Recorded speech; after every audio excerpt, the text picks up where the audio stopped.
ito na yung pinakaiintay ng iba, no? Kamustahan topic today. Paano maglagay ng tamang stop loss? Part 2, no? Part 2 na. So last week, diniscuss natin yung paglalagay ng stop loss, no? Yung part 1. So sa mga hindi pa nakapanood, sino ba dyan di nakapanood nun? Meron ba dyan? Press 1. Sa mga hindi pa napanood yun, kailangan nyo nang panoorin yun para makarelate kayo dito. No? Kailangan nyo panoorin yun. Saan nyo makapanood? Andun sa YouTube ni Mentor Mike. Ngayon, ano ba advantage mo pag nandito ka, nag-join ka? Makakapagtanong ka. Ma-address natin yung tanong mo. No? So, paano ba maglagay ng tamang stop loss? Last week, diniscuss natin paano maglagay ng tamang stop loss na kailangan meron kang ilalagay na mga base, 'di ba? Bago ka umatake, dapat meron kang base. So ngayon, ituturo naman natin bukod sa stop loss, paano yung tamang leverage, 'di ba?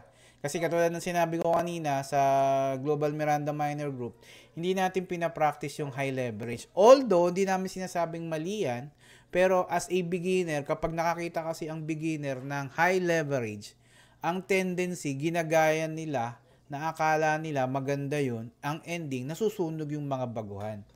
Pero, katulad ng sabi ko, kasi Mentor Mike, nag-high leverage din to. Nag-high leverage din ako. Kaya lang, ang gumagamit yan talaga yung mga eksperto na. Dito sa ating kasing trading community, hindi naman lahat eksperto. Lahat baguhan. And most of the time, itong mga beginner, laging sila yung biktima pag nakakita ng high leverage. Minsan, yung nakakita ng 125x, 600%, akala nila maganda na yun, malakas. Pero deep inside, yung ang pinanalo lang nun, $2 lang pala. Di ko sinasabing $2 maliit yung margin. Pero we need to practice yung, ano ba yung feeling ko na long term. Yung pang long term. Yung high leverage, long term din yun. Kaya lang, syempre, bago ka magpunta dun, mag-jump dun sa high leverage na yun, marami ka na dapat alam, ba? Marami ka na dapat pinag-aralan, marami ka nang binasang mga libro, pinag-aralan ng mga YouTube videos about sa trading. Pero kung ikaw yung bagong trader, nang ikaw pa lang ay kakapasok pa lang ngayong araw nito sa trading, yung high leverage, hindi pa para sa'yo yun. Okay? Yan ay pang professional. Okay? Yan yung i-correct natin. Bibigyan natin, hindi naman i-correct, bibigyan lang natin ng magandang approach, no, para at least hindi kayo maligaw ng landas pagdating sa paggamit ng leverage. Alright, sige, puntahan na natin. Sample tayo ng chart. Yan. Hindi ko na di-discuss yung nandun sa part 1, no, kasi magiging redundant tayo. Mabilis lang to, promise. Ngayon, sabi natin last time doon sa session natin, kapag ikaw daw ay susugod, di ba? Bigyan natin ng pagsugod. Ano ang kailangan mong antayin kapag ikaw ay susugod? Ano ang kailangan meron? Breakout. Meron Base. kang Base, di ba? So ito yung base natin, di ba? Pwedeng ito yung maging base natin, pwede yung nasa loob, di ba? So, sabi dito, kailangan meron ka rin pundasyon, which is yung support. Yan, pwedeng ito na yung magiging apex of consolidation natin. Ito yung aantayin mo. Kaya dapat meron kang trading body. Kasi kung wala kang trading body, itong mali mo, ito binabantayan ng trading body mo to. Pag nagbe-breakout yan, tinitimbre yan sa'yo ng trading body mo. No? Hindi mo pwedeng bantayan lahat ng coin. Imagine, kunyari ako, naka-trading view ako. Di ba? Tapos, ito yung chart ko. Imagine, ganyan ang mangyayari sa'yo kung 100 na ganyan, di ba? Para kang may CCTV sa bahay mo. Di ba? Di ba, ganyan? Ang dami. Wabantayan mo lahat ng coin, sira ulo mo yan, pre. So, ikaw, as a trader, solo lang muna. Yan ka lang muna. Ngayon, by the help of your trading buddies, kaya nga sinasabi natin, maganda may trading body, para at least, mababantayan nila yung mga bagay na hindi mo kayang tignan. Okay. Sa part 1, ang sabi ko, saan tayo maglalagay ng stop loss? Saan tayo maglalagay? Sa loob ng Apex, coach. Sa loob ng Apex, di ba? Dito. Kunyari, ang entry mo dito ka ba lagi maglalagay ng ng entry point? ay ng stop loss o sa loob pa ng Apex? Saan? Sa loob. Sa loob.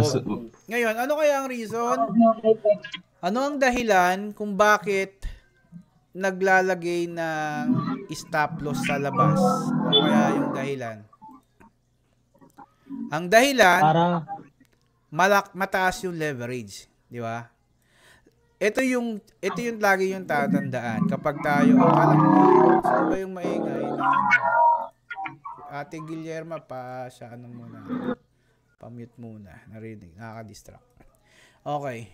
Kapag bago kayong maglagay ng stop loss, ito kasi yung doon. Ito yung mahalaga na dapat mong ginagawa. Kapag ikaw ay maglalagay ng stop loss, tatanungin mo muna yung sarili mo. Di ba? Bago mo isipin itong mga stop loss na yan, tanungin mo muna yung sarili mo. Bago gagawa tayo ng computation. Kapag magte-trade ka kasi, para hindi ka aligaga sa buhay mo bilang trader, dapat kapag ikaw ay magte-trade, aalamin mo muna or tatanungin mo sa sarili mo kung magkano yung willing mong matalo. Lagi mong tatandaan, ang trading is associated ng risk. Ibig sabihin, associated siya ng risk, meaning, lagi mong tatandaan na ang trading merong pagkatalo. Ang problema kasi sa mga trader, bakit ko sinasabing problema sa trader? Hindi Kaya ako sinasabing problema ng mga trader kasi ganyan si Mentor Mike dati. Hindi ko yan ipagkakaila, okay? Lahat ng sinasabi ko sa inyo rito, ganito si Mentor Mike dati. Ngayon, kaya ako siya sinishare sa inyo, ngayon kung ikaw ay nagsisimula pa lang, ayaw ko na siyang ma-experience mo. Yun yung purpose ng mentor. Now, problema kasi ng trader sa akin to, press 1 kayo dyan press 1 kayo kung gento ka. Naglalagay ka na, although meron kang stop loss, ilalagay mo yung stop loss mo dyan, ilalagay mo yung stop, kunyari, yung take profit mo dun sa taas. Diba, ilalagay mo yun dun sa trading exchange mo, kunyari, Binance ka, ilalagay mo yun dun. Ang ginagawa mo kasi, kinocompute na ng Binance yan, diba? Kunyari, naglagay ka ng 100 USDT. Tapos, ito yung take profit mo. Kinocompute mo na kagad dyan sa sarili mo. Uy, parang yun. Kunyari, ito ay 20 times 20. Uy, kikita yata ako ng 200 USDT dun Parang yun, nagiging mo na yung kagad sa sarili mo na yun na kagad yung kikitain mo. Kasi nga, kinumpit na ni Binance sa'yo.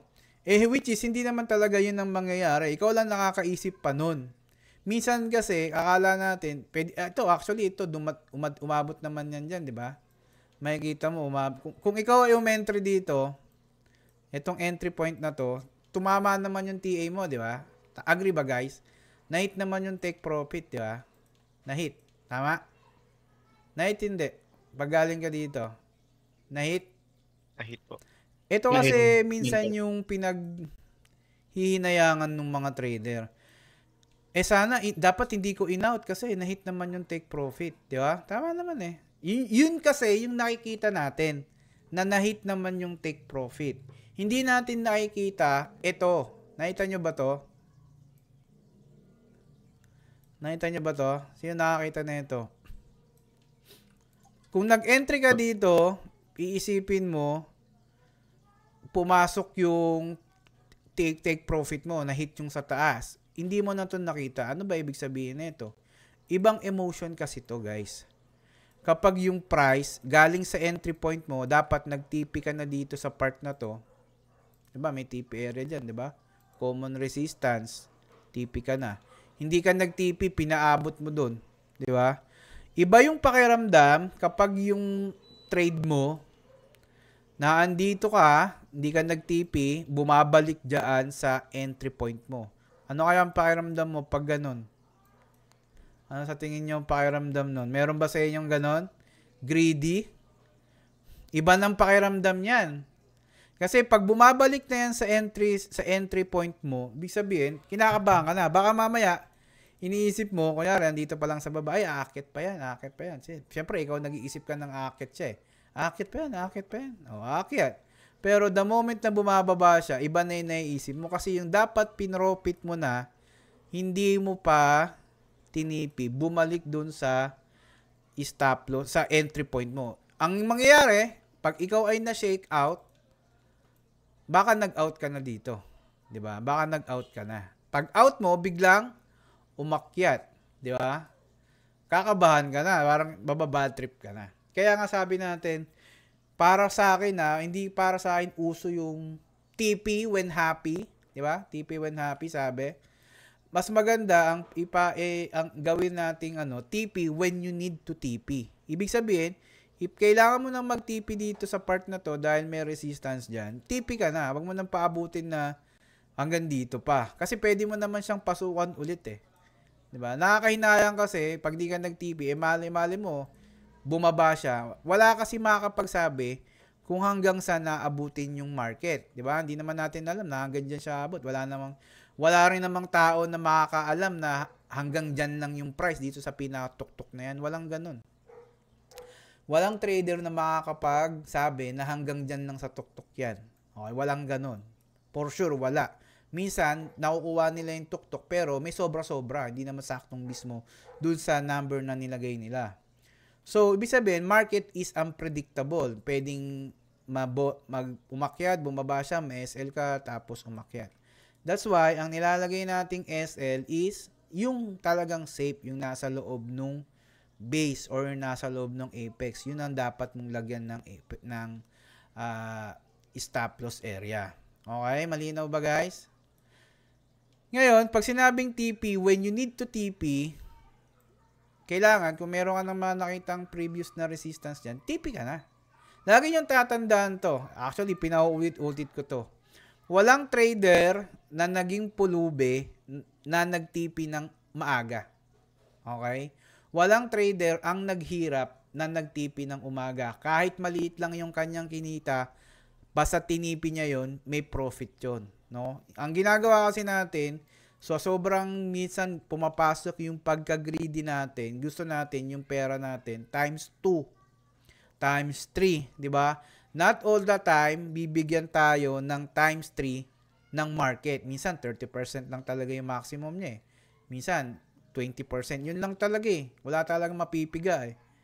Lagi niyong tatandaan again na walang trader na nagiging pulube kapag nagte-take profit ng maaga. Okay? Itin yan. Ngayon, eto yon sasabihin natin. Sa paglalagay kasi ng stop loss, lagi mong tatandaan na may risk ang trading. So, dahil may risk yan, kailangan mong intindihin yung risk na pwede mong ipakawalan sa market. Pag sinabing risk na pwede mong pakawalan, bago ka mag-trade, dapat alam mo na yung pwedeng matalo sa'yo. Example, ikaw ay merong 100 USDT. Diba? 100 USDT. Oh, sino ang sasagot dito? Magkano ang kaya mong mawala sa 100 USDT? Magkano? Magkano kaya mong mawala? 10%? 10 USDT. 10 USDT? Oh, ito yung mga 5 to 10% po. 5 to 10%. 100. wala USDT. Laks mo talaga. Ang lupit mo talaga. 100 Lupit mo USDT. talaga. Parang tipay yan. Parang lupit mo. Parang nakatipay yan. Arto na eh. Teka lang, mukhang maraming din nakaka-relate. Babaan natin yung margin natin. Let's say, meron tayong 220 USD. Diba? Doon pa lang, diba? Makikita nyo, yung reaction nyo, na ini-imagine mo na, binigyan kita ng example, 100 USDT, yung utak mo, nagre-reject na. Ibig sabihin, yung $2 na, may nakikita ko $2, ibig sabihin, yung 100 USDT, wala ka pa dun sa territory na yon, no? Hindi pa dun pumapasok yung risk appetite mo. Tama? Kaya nga maraming nalulusaw kasi nagja-jump na kagad sila dun sa high margin na iniisip nila nag-double yun. Yung nalagas sila, na babad trip sila kasi baka sila natatalo. Ngayon, sabi natin, magkano willing malus mo dito? May nagsalita, $2. Kasi nga, yung $100, maybe sa atin, malaki na yon, sa iba, maliit pa yon. Diba? Iba-iba kasi tayo ng risk appetite. 'Di ba? Pwedeng sa iba, 100 USDT, parang naku, parang di ko yata kaya yan, di ba? Parang di ko yata kaya magpakawala ng 100, parang pagpipindutin mo pa lang yung 100 USDT, parang masakit na sa ulo. Di ba? Paano kung nag-negative pa siya? Di ba? So, dun pa lang, alam mo na dapat yung risk mo. Ngayon, since bababa natin yung maraming din nakaka-relate, 20 USDT. Yan. Magkano ang willing to lose mo or willing to matalo dyan sa 20 USDT? Ilang percent? Na ito? 5 to 10, coach. 2 to 3. $2 to $3. Ilang percent yun? 10%. 10%? Pwede sa reward. 2 to 5. So, $2 kung 10%. Tama? Magagaling sa math? $2. Yes po. Okay, 10%. Sino ang kaya ng 20%? $4. Sino? Meron Kaya, ba? men. Kaya. Ako po. Oh, sabi, mayaman nyo. Si Marl po. Mayaman yun. Hindi, si Marl nga, 100 USDT daw eh. Kaya niya pa. Kaya niya ipatalo eh, di ba? 30%, sino? Kaya. Meron bang kaya Kaya daw 30%? men, tapos magka-cash in na lang daw ulit. 50% po.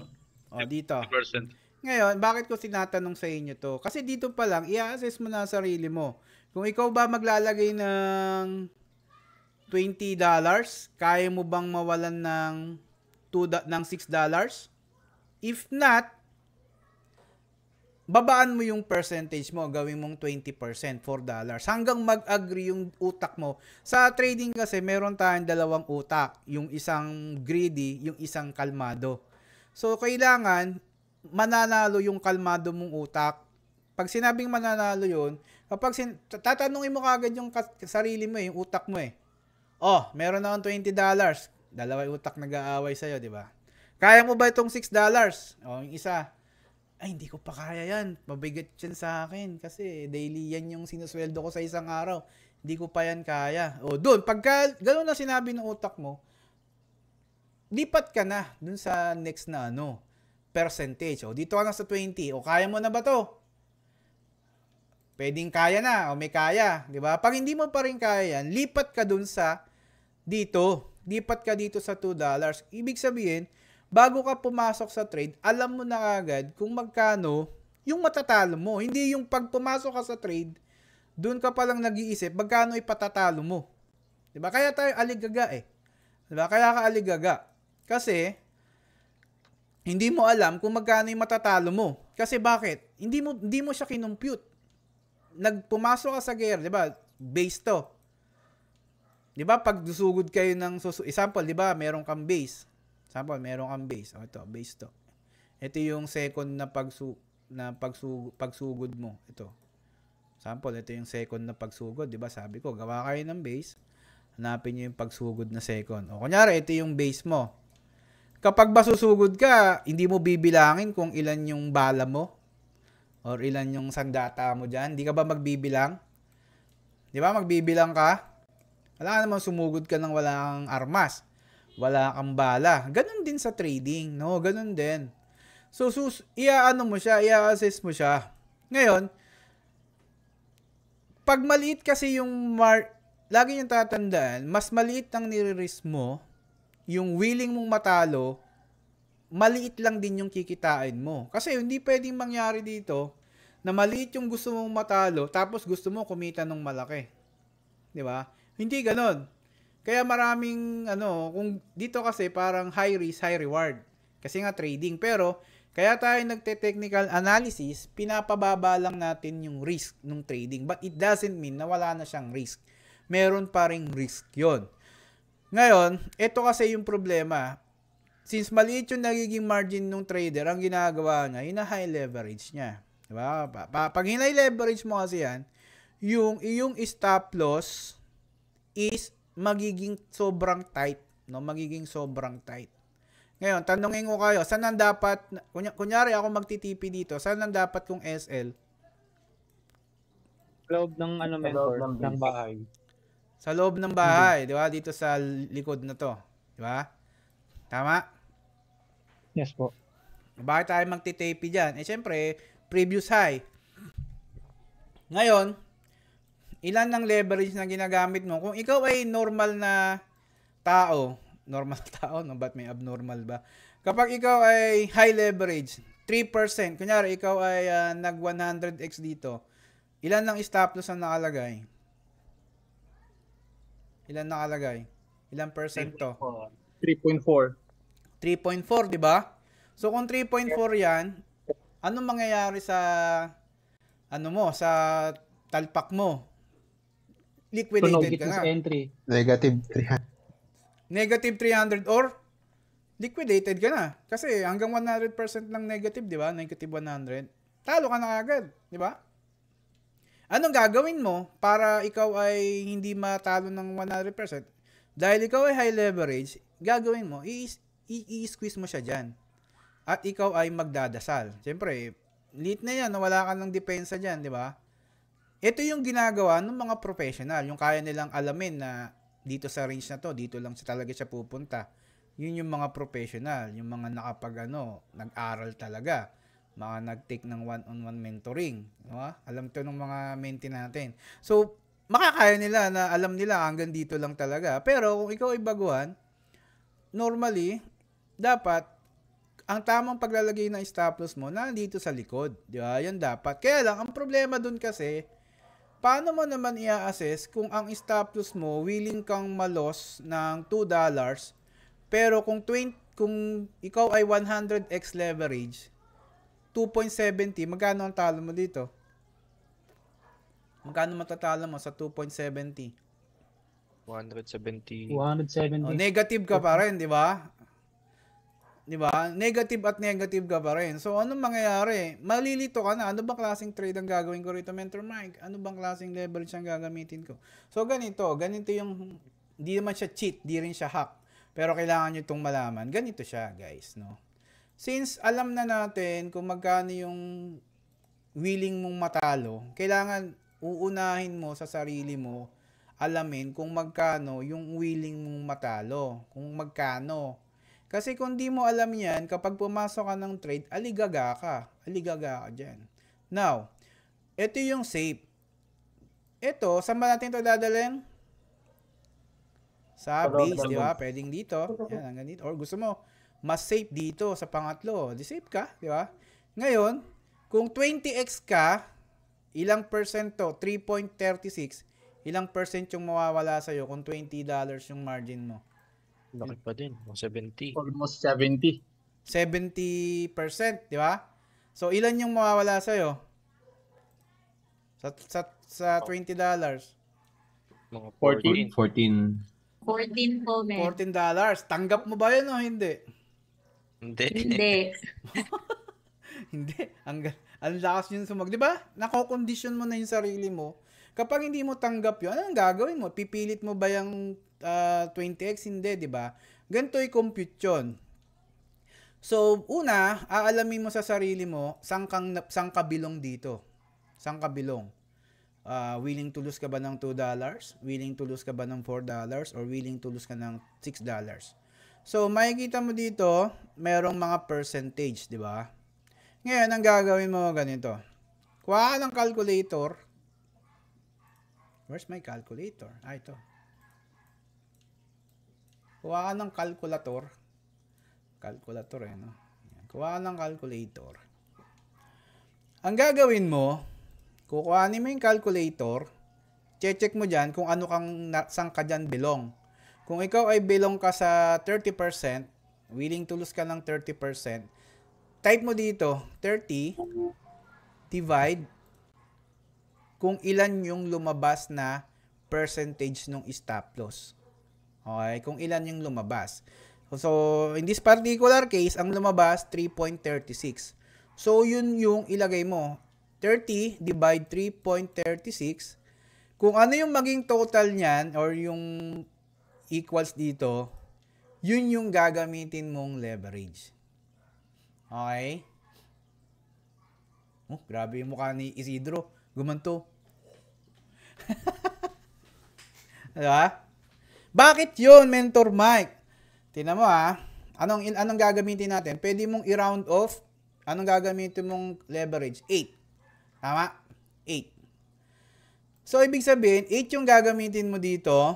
So, therefore, kung ikaw ay may stop loss, ang ginawa mo lang dito, sinafety mo na yung sinafety mo na yung iyong position dun sa mas magandang paglalagay ng stop loss. Kung may stop loss ka dyan, negative ka dyan. Ay, matalo ka dyan. Pero, malayo-layo yung iyong malayo-layo yung possibility na may stop loss ka. Kasi nga, meron ka na ditong base, no? Kung may stop loss ka dyan, gagamit ka ng leverage na 8 times, ilan to? 3.40. 3.40. Ang matatalo mo lang dyan, 27% nung $20 mo. Gets? Ngayon, eto na. Oh, maliit lang yung magiging gain mo, obviously. Kasi 8x ka lang eh. Diba? 8x ka lang. Pero ano yung mahalaga doon? Mahalaga ba sa'yo na mataas yung percentage? Kasi kapag tinimes naman natin yung 8 leverage into yung magigain mo, 6.41, magkano lang yung makukuha mo dyan? Times 6.41. So, ibig sabihin, kikita ka ng 50% nung total ng $20 mo. Di ba? 50% or meron kang 51%. Di ba? Anong pinagkaiba nun? Kapag ikaw ay gumamit ng 20x times 6.41. Ikaw ay 20 times 6.41. Ikaw ay makaka-gain ng ilang percentage? 128, di ba? Pakita ko sa inyo diferensya nito. 128 yung magigain mo na percentage. Ibig sabihin, magiging 20 plus to. $20 plus, di ba? 25, 26 versus dito sa 8x ka lang. Pero ang gain mo ay ilan yung kanina? 51%, no? Maliit lang. Pero ano ba yung gusto kong i-impose dito? Parehas ka kumita, right? Pero dito, kung kasi gagamit ka ng 20x, nasa labas ka ng digmaan, di ba? Pag ginawa natin tong 30%, ito dapat ay 1.5% yung kanyang SL. So, asan ka? Nasa labas, nasa loob? Nasa labas. Nasa labas ka. Safe ka ba dyan Nasa o labas. unsafe ka? Prone Okay. sa Prone sa ka, no? COVID. Maganda naman yung magiging percentage mo, pero prone kang matalo. 'Di ba? Ano pipiliin mo? Mababa yung percentage o mas malaki? Ano ba? Doon po tayo sa safe. Ano ba ang basihan para ikaw ay kumita sa trade? Na ika-cash out ba yung 128% na yan? 'Di ba? Hindi naman. Ano ba ang dapat mo yung kina-cash out? Yung pera, 'di ba? Yung pera, yung magigain mo. That's why you need to extend to dito sa likod para mas at least safe ka. Safe na yung trade mo, safe ka pa sa stress kasi wala kang iisiping mga kung ano-ano sa mundo na ikaw ay may stop loss kasi nga naprotektahan mo na yung position mo. At the same time, kahit maliit lang yung ginain mo, 50% or $10, may gain ka pa rin. Okay? In short, hindi ka na-stress pero kumita ka. Dito, kumita ka pero aligaga ka. Ngayon, ano nangyayari? Pag ikaw ay nag-trade na, huwag mo nang galaw-galawin to. Kasi di ba mayroong mga trader na, kunyari nilagay niya na yan dyan. Di ba? Minsan, anong nangyari sa tadhana? Minsan talagang invalidate, bumababa . Huwag ka nang maglagay ng dagdag pa dyan. No? Bakit di ka na kailangan magdagdag? Kasi nga, umpisa pa lang, alam mo na sa sarili mo yung magkano yung matatalo mo, bakit mo pa siya babaguhin? Di ba? Kaya nga dapat, bago ka pumasok sa trade, alam mo na kung magkano yung matatalo mo. Para kung sakaling yung market magwala or magmaktol, magtantrums, or magtampo, maggaganong-ganon, at lumapit-lapit siya dun sa stop loss. Sample, ganito . Sample, ito, hindi dumaretso, gumanon. Bakit ka kakabahan dyan? Kakabahan ka ba rito? Hindi. Sino sa inyo kinakabahan na dito pag gumanto na yung price? Si Marl. Sino kinakabahan dito? Si Marl. Ako po. Oh, ang tanong, bakit ka kakabahan? Kaya kayo kinakabahan kasi hindi mo alam kung magkano yung matatalo sa'yo. Di ba? Hindi mo pa kasi tanggap na mawalan ka ng $6. Di ba? Kaya ka kinakabahan dito. Pero the moment na tinanggap mo sa sarili mo na willing ka mawalan ng $6, kahit ma-SL ka dyan, tanggap mo yan, happy ka, masaya ka dyan. Ngayon, kung umpisa pa lang, hindi mo na talaga kayang mawalan ng $6 sa $20 mo na margin, di baguhin mo yung leverage mo, ganun ulit yung formula. Di 20, or which is yung 20%, 20% divide 3.40 ulit. So, syempre, hindi na lalabas dyan yung 8. So, anong lalabas dyan? 5 na. Di ba? 5x na yung gagamitin mong leverage dyan. Bakit? Kung sakaling tumama yung iyong 5x, 5 times 3.4, 17% yung mawawala sa'yo doon sa $20 mo. Ibig sabihin, nasa range din siya ng $4 or 3 point something to. Yun yung mawawala sa'yo. Yun yung tanggap mo. Kaya lang, since maliit yung ni-risk mo, wag mong asahan na yung gain mo malaki din. Kasi kung 5 yung magiging leverage mo, 5 times 6.46, 30% lang ng $20 yung magiging gain mo. Okay? At least safe ka. At the end of the day, maliit man yung naging percentage mo, at the end of the day, may kita ka pa rin. Linaw? So, doon nagsisimula yung pag-assess mo sa sarili. Ano ba ang gusto mong unahin na ano? Ano ba yung magkano ba yung willing mong mawala? So, kung pagkaya mong mawala yan, yun ang gawin mo. O, gawin natin mas malaki yung margin para at least ma-inspire naman kayo. O, imagine, ikaw ay nandito na sa 100 USDT. O, yung mga nagwa 100 USDT, magkano ang kaya nyo mawala dito?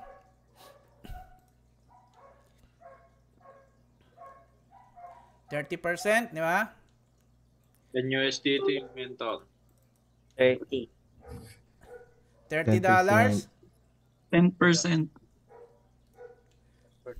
10%, $10. O, di ba? O, kung 10% yun, $10, anong gagawin mo? 10 o 30%. When nagsabi dito, 30%. O, magkano yung 30% yan? $30, di ba?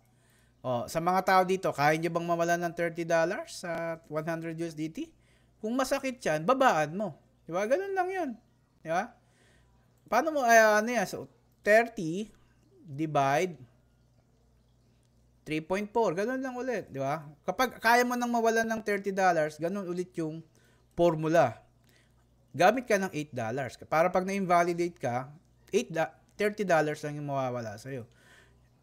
Kumbaga, ang ginagawa natin, yung stop loss mo, hindi na naka-base doon sa pera mo. 'Di ba? Kasi kaya ka nag-i-stop loss,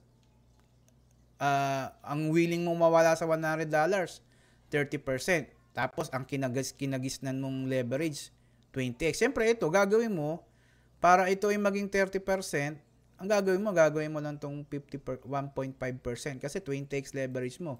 Para kung sakaling matalo ka, 30% nga yung mawawala sa'yo. Ang problema, hindi ka safe. No? Para ang nagtapon ng $30.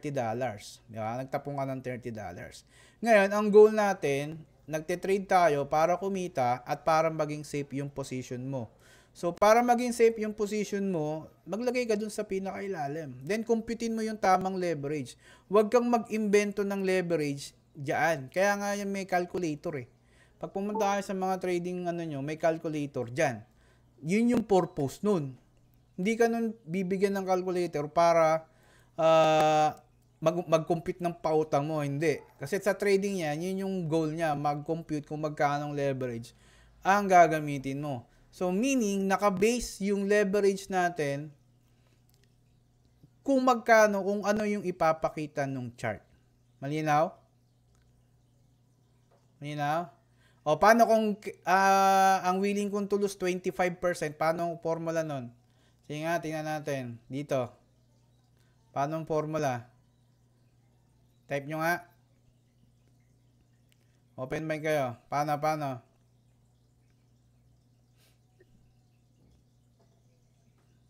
$25 25 divided by po yung percentage nung 25 divide hindi multiply Si Ate Divide. Jasmine 25 times 2.36 patay ka dyan. 3.36 so 84 leverage. Lusaw ka dyan. Di ba? Mali ito. 7.44. Divide ang formula willing to lose divide 25 divided by divide, di ba? Divided Sabi by- nung natin, yung grade 6. Divide.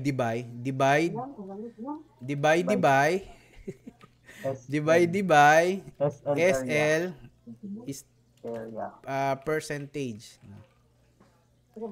Willing to lose, divide by SL percentage. Okay? Hindi multiplication. Hindi siya pwedeng willing to lose times percentage. Lusaw ka dun. Bobomba yung leverage mo dyan. Okay? Malinaw? yes po. Yung, dahil ba kayo natutunan? Yun lang, mabilis lang, no? Siguro, lagyan pa natin to ng part 3, no? Para, kasi, tayo sa checkpoint. Pero so far, marami bang natutunan dyan? Sa mga magtatanong dyan, pwede nyo i-PM. Ito yung Facebook natin, Mike PHP. Please, laro na.